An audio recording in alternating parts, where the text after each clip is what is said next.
Hello and welcome back to Discovering Aetheral Space 9.16. My eye on you. Once again, this should be the final day without Darnell, but let's get right into it. Do you swear to uphold the tenets of the Forgiveness Corps? Do you swear to pursue justice and truth and keep those things unclouded? Do you swear to prove yourself worthy of your heightened station? Do you swear to produce the results expected of you? Do you swear to obey your own ideals and those of humalism at large? If so, then rise a better man. Insert promotee name here. Detective Prestige Pledge, Forgiveness Corps. Devastation, destruction, blood, opportunity. Aidan Blythe had learned to recognise it long ago. The ship Dr. Cloud had been using as a laboratory was an utter wreck, left floating through space, kept in orbit of the menagerie only by the automatic systems. Shards of glass from broken monitors and sample jars littered the floor. One wall was heavily indented, sparks flying out from the machinery within. Everything was soaked from the fluid still dripping from the ceiling, from the open stasis pod.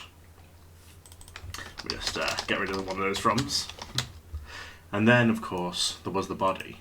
Aidan squatted down to inspect it closer. If we don't remember Aidan, he was also a Arc 2 character. He was the guy with heterochromia who became an asshole at the end. Dr. Cloud laid still, what was left of his face pale, tongue lolling out of his mouth like a fat slug. Something had smashed his face and with such force that his eyes had popped right out of their sockets, and so they rest on either side of his broken skull, optic nerves still connecting them to his brain. Aidan wrinkled his nose in disgust as he adjusted his fedora. He couldn't help but feel this assignment was somewhat personal for him. He'd attained his current position in the Forgiveness Corps by delivering the traitor Helga Malwarian to justice. If he was judging this situation correctly, then it was very possible that scum was on the loose once more. He was alone in the laboratory, the rest of the investigation team waiting outside. Forensics had already taken samples for testing. Now it's time for him to do his work. Blue and red aether sparked. Angel's eye.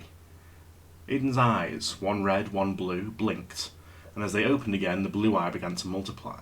More and more eyes fired out of Aidan's sockets like they were being spat.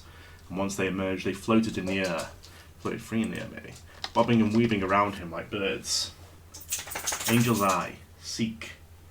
As one, the eyes zoomed around the room, running their gaze over every inch of the crime scene, transmitting every detail they spotted directly to Aidan's brain. The implications of the blood splatter, the barely visible footsteps indicating multiple individuals, the slightly drier spot where Helga Malwarian had likely landed. One of the eyes even squeezed down the corpse's throat so as to inspect his insides for any potential evidence. Before Aidan's eyes, nothing went unseen. Something was spotted, something that before now had been missed. A trace of organic material lodged behind one of the machines.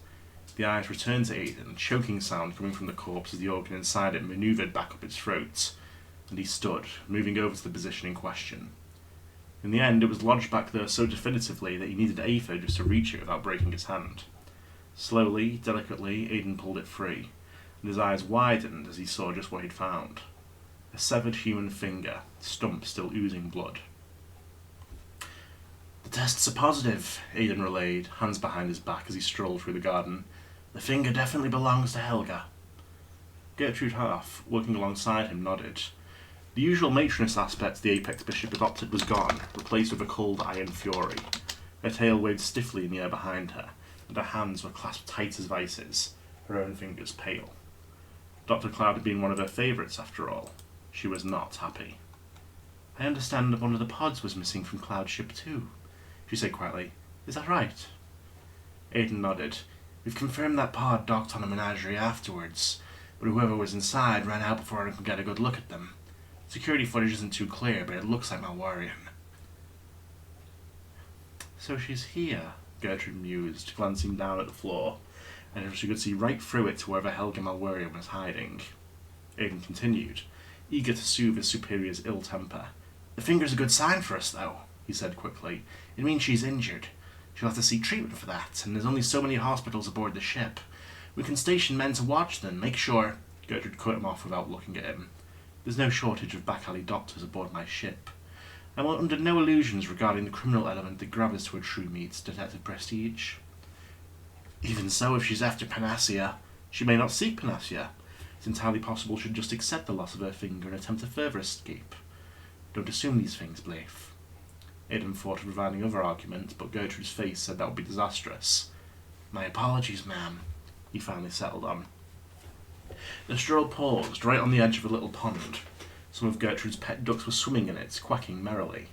As Aidan looked down, he could see their reflection in the water, warped by ripples. You brought the finger? Gertrude asked, her feline ears perking up. As you requested. Aidan retrieved the digit, wrapped in bandages, from the inside pocket of his jacket. I've realised I've not described Aidan's appearance too much, so I'm going to do a sneaky little edit here.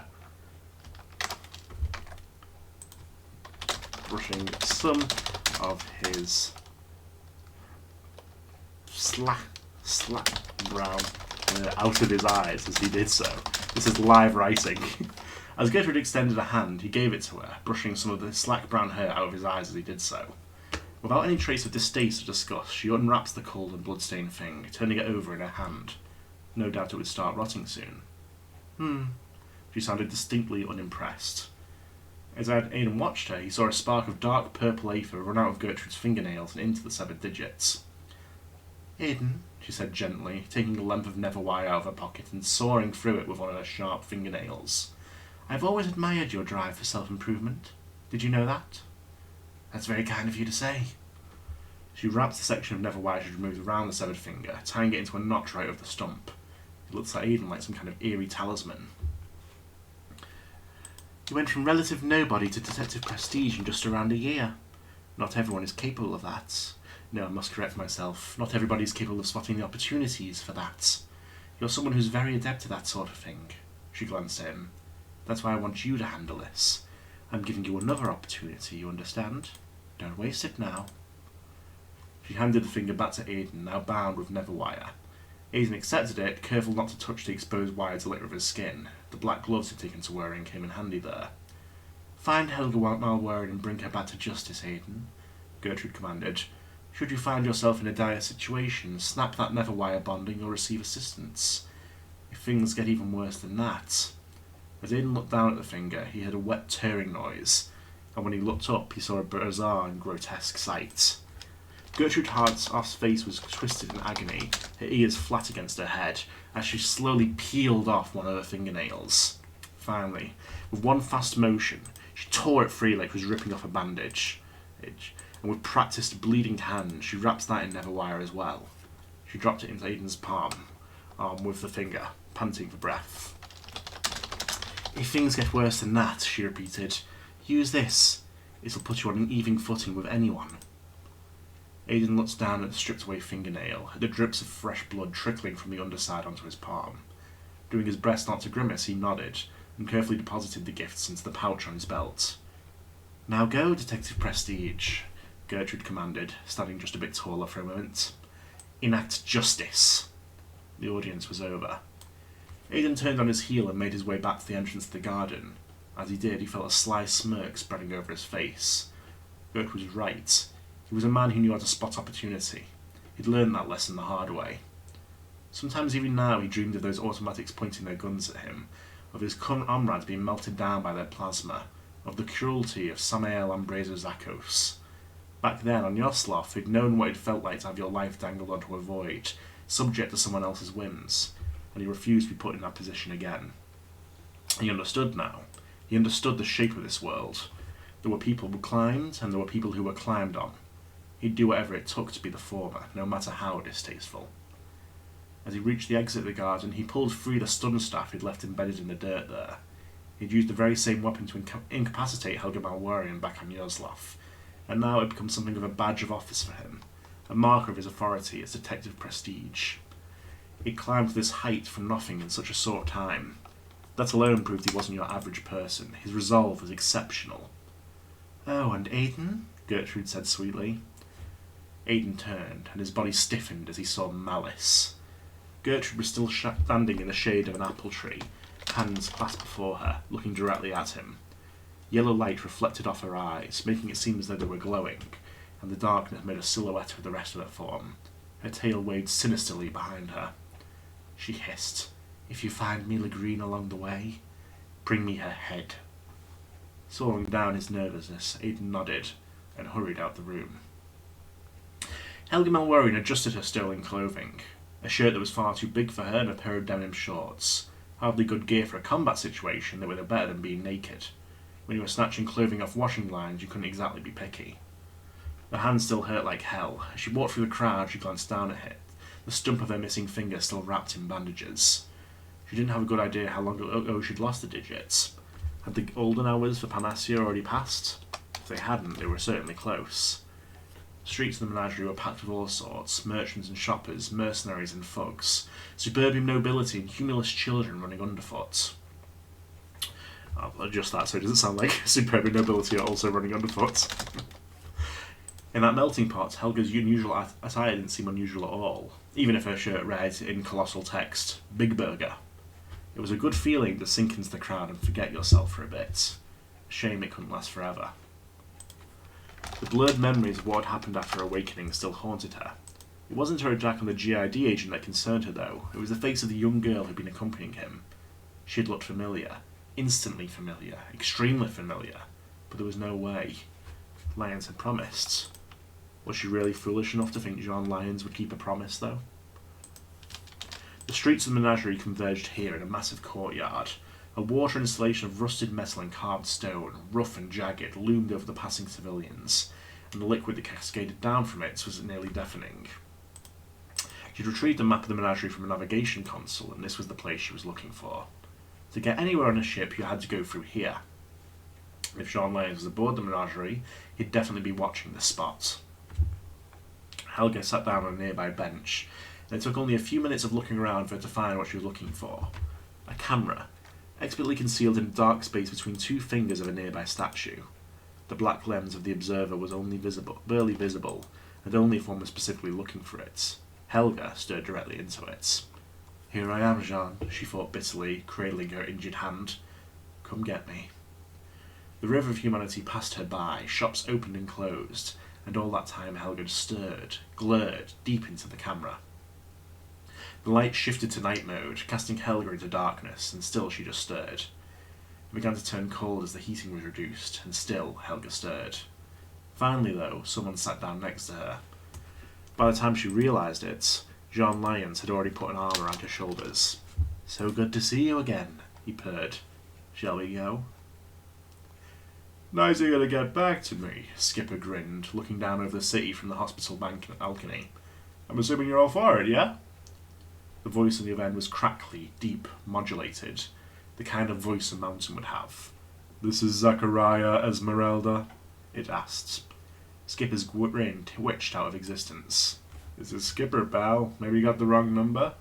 "This is the Apex Bishop Osmargius," the voice continued, ignoring his rebuke, "of the Paradisus sect. Recently you got into contact with us.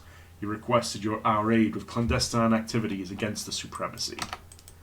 "Yep," Skipper poked at a potted plant, watching the leaves twitch irritably in response. "That was me. Nice to hear from you." "Our answer is no." Skipper's finger stopped mid-poke, and his face finally adopted the scowl that had been building. His eyes narrowed. "No?" "Amashdiel said as much when you last spoke. Your story was insufficient to sway our interests.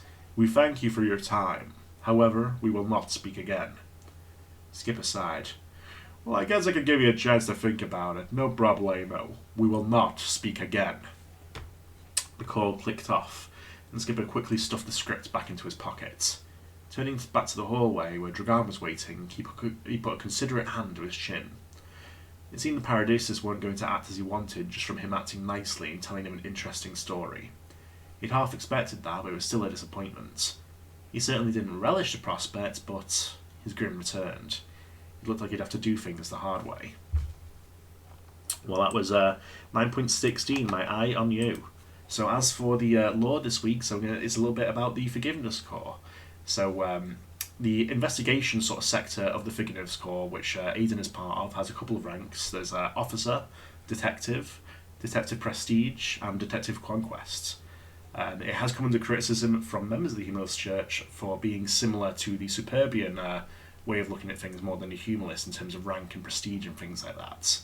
Aiden went all the way to Detective Prestige just from bringing in Helga Malwarian, and his colleagues do not like him for it because they feel he has not paid his dues, so to speak.